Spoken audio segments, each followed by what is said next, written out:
Bon week-end, mesdames, messieurs, et bienvenue à cette édition du journal de ce soir. Cérémonie solennelle de la rentrée judiciaire 2022-2023 ce samedi 15 octobre 2022 dans la salle d'audience Marcel Liao.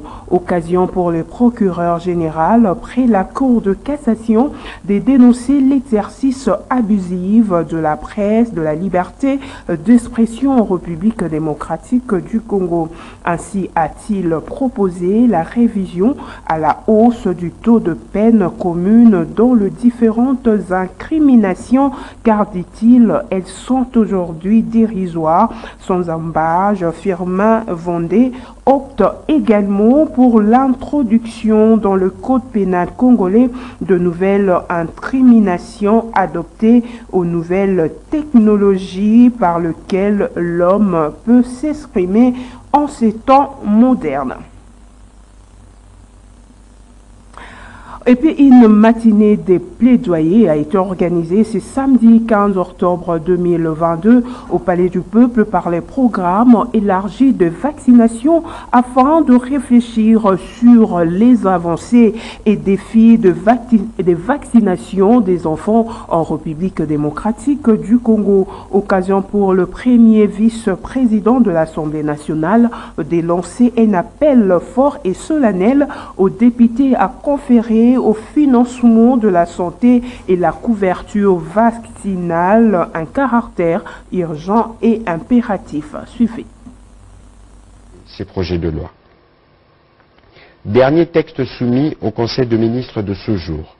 Projet de loi modifiant la loi numéro 96-002 du 22 juin 1996 fixant les modalités d'exercice de la liberté de la presse.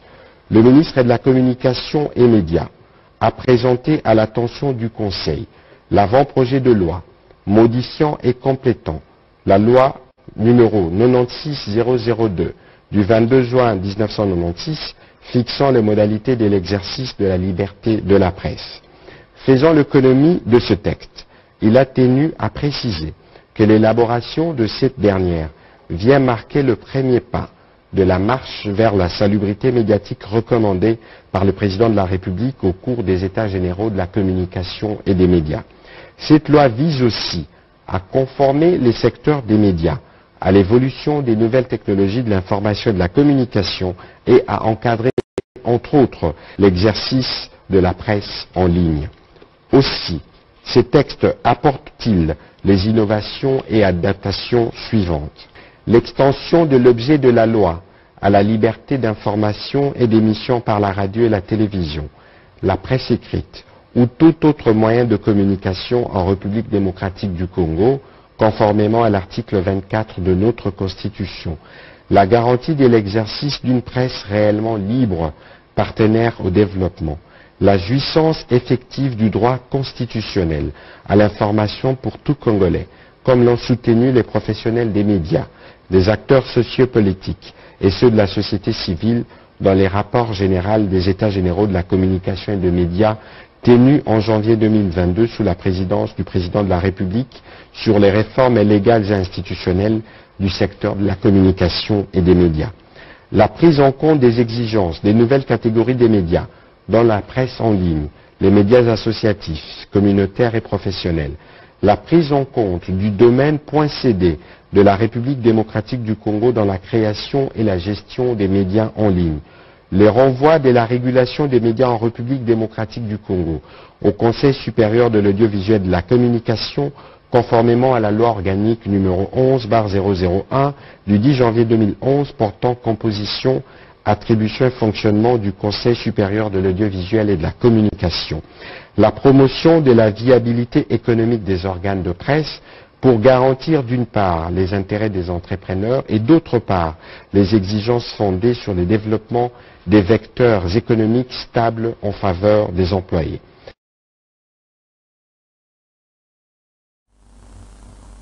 Mesdames, Messieurs, toutes nos excuses. Vous venez là plutôt de suivre le compte-rendu du porte-parole du gouvernement Patrick Mouyaya après la 73e réunion du Conseil de ministres le vendredi 14 octobre 2022. Cet avant-projet de la loi porte certaines innovations, notamment l'extension de l'objet de la loi, la liberté d'information et d'émission par la radio et la télévision, la presse écrite ou autres moyens de communication.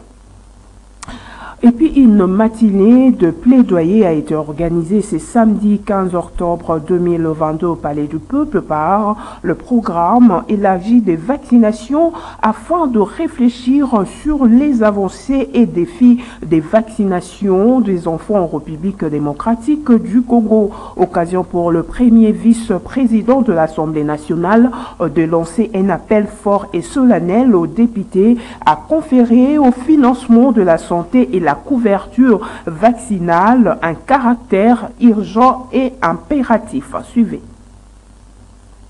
Cette matinée de plaidoyer organisée par le programme élargi de vaccination avait pour but de réfléchir avec les réseaux parlementaires pour la vaccination sur les avancées, les défis réels et les perspectives liées à la vaccination des enfants en République démocratique du Congo. Dans cet exercice, le PEV était accompagné de ses partenaires techniques et financiers, a fait un état de lieu de la vaccination en RDC. À cet effet, même si de progrès importants étaient réalisés à ce jour, avec plus de la moitié des enfants ayant reçu la totalité de vaccins prévus dans les calendriers vaccinal, cependant plus de 40% d'enfants congolais échappent encore à la couverture vaccinale. D'où l'importance de cette matinée pour sensibiliser la représentation nationale pour couvrir un gap financier de 45 millions de dollars à mobiliser par le gouvernement et des partenaires financiers pour assurer la totalité de la couverture vaccinale de l'enfant congolais afin de garantir une santé saine à l'enfant congolais et la femme enceinte et les protéger contre les maladies invalidantes et évitables telles que la poliomyélite, rougeole, hépatite. Dans son mot de clôture, le premier vice-président de l'Assemblée nationale, le professeur André Mbata, représentant de l'honorable président, a manifesté la disponibilité de la représentation nationale à accompagner cette démarche pour la mobilisation de tous les bailleurs de fonds et la matérialisation de la vision de l'RDC qui tient à assurer un accès équitable aux soins de santé de qualité à toute la population. Car, a-t-il déclaré, la santé n'attend pas, elle a un caractère contraignant et devait être considérée en tant que telle. Il a promis de demander aux honorables parlementaires de travailler pour conférer au financement de la santé et en particulier à la vaccination des enfants un caractère urgent et impératif car il y a un nombre élevé d'enfants congolais qui n'ont jamais eu accès au vaccin. Il a fait un appel fort et solennel à tous les acteurs publics et à tous les niveaux de responsabilité à comprendre que la vaccination de nos enfants ne peut être possible qu'avec les facilités d'acquisition et d'expédition des vaccins vers le site de vaccination. Et puis sachez également, l'humanité a célébré ce 15 octobre 2022 la journée internationale du lavage de mains à l'eau et au savon. Une journée placée sous les thèmes unis pour une hygiène universelle de mains. Suivez à ce sujet le message du ministre de la Santé, Hygiène et Prévention, Dr Jean-Jacques Mbungane. Chers compatriotes, chers élèves, chers enfants, chers travailleurs de la santé, chers chefs des ménages, mesdames et messieurs, le 15 octobre 2022, notre pays, la République démocratique du Congo, à l'instar de la communauté internationale, célèbre la 15e édition de la Journée mondiale du lavage des mains à l'eau et au savon. Investissons tous dans la promotion du lavage des mains. Signifie que les habitants de toutes les régions, de tous les pays, ont accès à des installations de base pour se laver les mains avec du savon et de l'eau. Les spécialistes de la santé présentent le lavage des mains au savon comme le moyen le plus efficace et sûrement le moins onéreux pour prévenir plusieurs maladies diarrhéiques et respiratoires. Selon les estimations des organisations internationales, l'ampleur des dégâts causés par le non-respect des règles d'hygiène et d'assainissement est grande. En effet, ces maladies sont la cause du décès chaque année de 3,5 millions d'enfants avant l'âge de 5 ans dans les pays en voie de développement. 22 millions de jours de classe sont perdus chaque année dans le monde à cause des rhumes, des diarrhées et autres maladies contagieuses. L'UNICEF estime que la diarrhée tue 1,1 million d'enfants chaque année et que les maladies liées à la pneumonie coûtent la vie à 1,2 million d'enfants. Selon l'UNICEF, si le lavage des mains au savon avant de manger et après avoir été aux toilettes sont racinés dans le comportement habituel, cela pourrait sauver plus de vies que n'importe quel vaccin ou intervention médicale en réduisant de près de 50% le nombre de décès dus à la diarrhée et de 25% le nombre de décès dus aux infections respiratoires aiguës. Mesdames et messieurs, chers élèves, chers enfants, la célébration cette année de la Journée mondiale du lavage des mains coïncide avec la fin de la 15e épidémie de la maladie à virus Ebola et la recrudescence de l'épidémie de la variole de singe qui touche plusieurs provinces de notre pays. Changeons de chapitre, le nouveau commandant du contingent ougandais déployé dans l'est de la République démocratique du Congo pour notamment traquer les terroristes étrangers ADF actifs dans la région depuis près d'une décennie a officiellement pris ses fonctions ce samedi 15 octobre 2022 à Port-Portal en Ouganda. Le général-major Dick Olum était récemment nommé par le président ougandais Yoweri Museveni. Persistance de l'insécurité dans la ville de Butembo au Nord Kivu. La synergie des femmes de cette ville hausse les tons. Elles ont échangé quant à ce avec le maire de cette ville pour dénoncer les incursions nocturnes des hommes armés. Correspondance de Joël Kamabou. Dans un message rendu public après un échange avec les maires de la ville de Butembo, ces femmes dénoncent des incursions nocturnes des hommes armés dans les habitations de la population dans lesquelles plusieurs biens de grande valeur sont emportés. Cette sortie citoyenne recommande aux autorités militaires de rétablir la paix afin d'assurer les mariages civilo-militaires et d'organiser les audiences publiques dans l'optique de condamner les semeurs des troubles. Ce n'est que la paix que nous cherchons à Butembo. Parce que si nous avons par exemple la paix, on ne peut pas même avoir de temps à temps venir déranger le maire de la ville pour lui montrer par exemple les problèmes qui existent dans la ville. Donc si nous avons la paix, nous pouvons exercer nos activités aussi librement. Et nous avons dit au niveau de la mairie que le maire de la ville doit prendre ses responsabilités pour éradiquer surtout les groupes armés qui sont beaucoup constatés surtout autour de la ville de Butembo.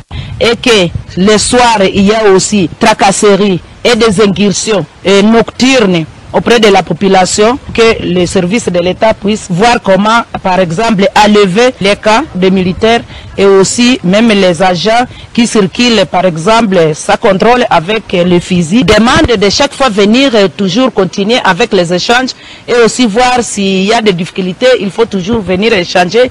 Il est disponible. Par ailleurs, les femmes de Butembo déplorent les découvertes ça et là des engins explosifs et l'explosion d'une bombe artisanale dans une salle de cinéma au quartier Vutumbo à Vusensera qui avait causé une dizaine de blessés. Pour rappel, la semaine écoulée, plusieurs cas d'agression nocturne ont été enregistrés dans la ville de Butembo. L'autorité urbaine rassure la population de sa détermination avec tous les services spécialisés à rétablir l'autorité de l'État. Je suis Joël Kamabou depuis Béniville. Parlons éducation à présent. Remise de prix ce samedi 15 octobre 2022 à l'université Mazenande dans la commune de Kitambo de la première édition du concours sur l'intellectualisme par l'ASBEL collectif Vision Congo. Ce concours est initié dans le but d'améliorer la capacité intellectuelle des étudiants congolais. Le reportage est de John Moukadi, Yves Lechouangue.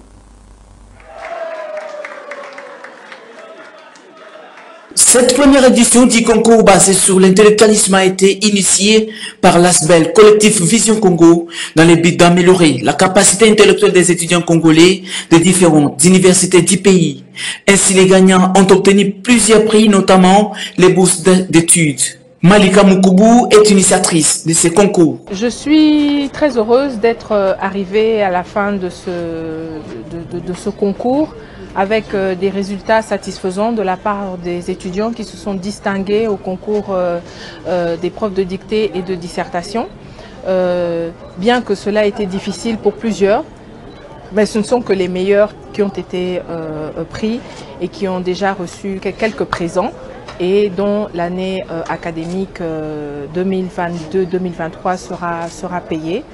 Et sincèrement, je ne m'attendais pas à ce qu'il y ait tant de personnes et tant d'étudiants pour célébrer cette dernière journée. En fait, je suis à la recherche d'une jeunesse féminine d'élite qui pourrait se distinguer parce qu'aujourd'hui, avec les résolutions 1325, avec la promotion de la femme, l'entrepreneuriat féminin, on parle de l'émancipation de la femme, on parle de parité, on parle d'équilibre entre les sexes. Il faudrait pour pouvoir tenir tête, il faudrait pour pouvoir être en mesure de défendre justement toutes ces appellations et faire face à toutes les épreuves de la vie, parce que nous nous attendons à ce que la femme ou la jeune fille puisse atteindre de hauts postes de décision au pays.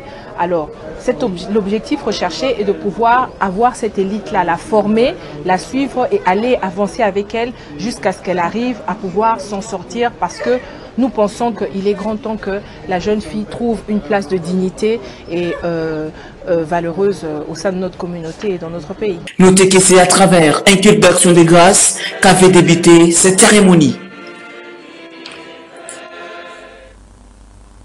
Le deuxième groupe des étudiants de l'IFASIC en stage à Canal Congo Télévision et Radio Liberté Kinshasa ont clôturé leur stage académique. À cette occasion, une cérémonie de revoir a été organisée. Suivez leur reportage signé Christo Mapouya et Dan Ndaya. Une sorte de fossé entre la théorie et la pratique. Tout est bien qui finit bien. Après avoir passé un mois de stage à Canal Congo Télévision et Radio Liberté Kinshasa, le deuxième groupe des étudiants de l'IFASIC ont mis fin à ces moments d'apprentissage qui leur ont permis de concilier la théorie apprise à la pratique sur terrain. Une belle expérience a reconnu Samuel Luyatou qui a pris la parole au nom du groupe. Bon, nous disons un grand merci à la rédaction de la CCTV. Je n'appelle pas ça rédaction, je peux appeler ça famille parce qu'ils nous ont réussi comme leurs enfants. Et ils nous ont encadrés, ils nous ont plus appris d'autres choses qu'on n'a pas appris à l'université. Et nous avons aussi appris beaucoup la partie théorique à l'université. Mais ici, nous sommes venus mettre ça en pratique. Vraiment, nous sommes très heureux vraiment. Et en particulier, je suis très heureux de façon que non, je faisais mes reportages et mes 3 reportages que je fais. Et ça passait à la télé, vraiment, je suis très heureux. La plupart des gens que j'interviewais dans mes reportages, c'était les gens de mon coin, dans mon quartier, donc je suis déjà reconnu comme un grand journaliste. Le passage des stagiaires a été bénéfique pour cette entreprise de presse, a indiqué le directeur des informations de la CCTV Rally, Serge Kabongo, qui n'a pas manqué de souhaiter plein de succès à ces journalistes en devenir. Gratitude, satisfaction, parce que j'ai les rapports de mes collaborateurs qui m'ont bossé depuis que vous êtes là, ce que vous avez entrepris comme stage depuis les premiers jours. Moi, je n'étais pas ici, j'étais en mission de service. Nous tous, on a été des stagiaires quelque part. Et si nous sommes ce que nous sommes aujourd'hui, c'est parce que quelque part, il y a eu des aînés qui nous avaient reçus dans leur rédaction. Ils nous ont ouvert le cœur. Ils nous ont montré comment on rédige un papier, comment on prononce un mot au micro, comment ça s'est fait. Les stages, ça valait la peine parce que parfois des choses, on nous apprend à l'école. C'est un peu comme de la fumée. Il faut vivre ça. Nous avons une profession qui est trop pratique que théorique. Le stage est terminé aujourd'hui. Vous allez repartir chez vous. Vous allez retourner à l'école, à la fac. Vous allez nous produire les rapports de stage. Nous allons vous coter sur base de ce que vous avez donné comme rendement. Nous avons plusieurs rubriques de cotation. Il y a l'assiduité, il y a l'apport, la contribution. Je crois que c'est 12 ou 13 rubriques. Et dites-vous que chacun n'aura mérité que ce qu'il avait sémé. Il ne faut pas récolter là où vous pensez que vous n'avez pas sémé. Nos portes vous seront toujours ouvertes. Si vous avez des questions sur des stages, sur des TFC ou sur des mémoires, des recherches, bref, venez ou revenez. dans une ambiance de convivialité. Parlons sport avant de nous séparer. Les tout-puissants Mazembe de Lubumbashi a été éliminé de la Ligue des champions africaine ce samedi 15 octobre 2022 par les FC Vipers de l'Angola après les matchs retour qui s'est soldé par un score de 0 but partout.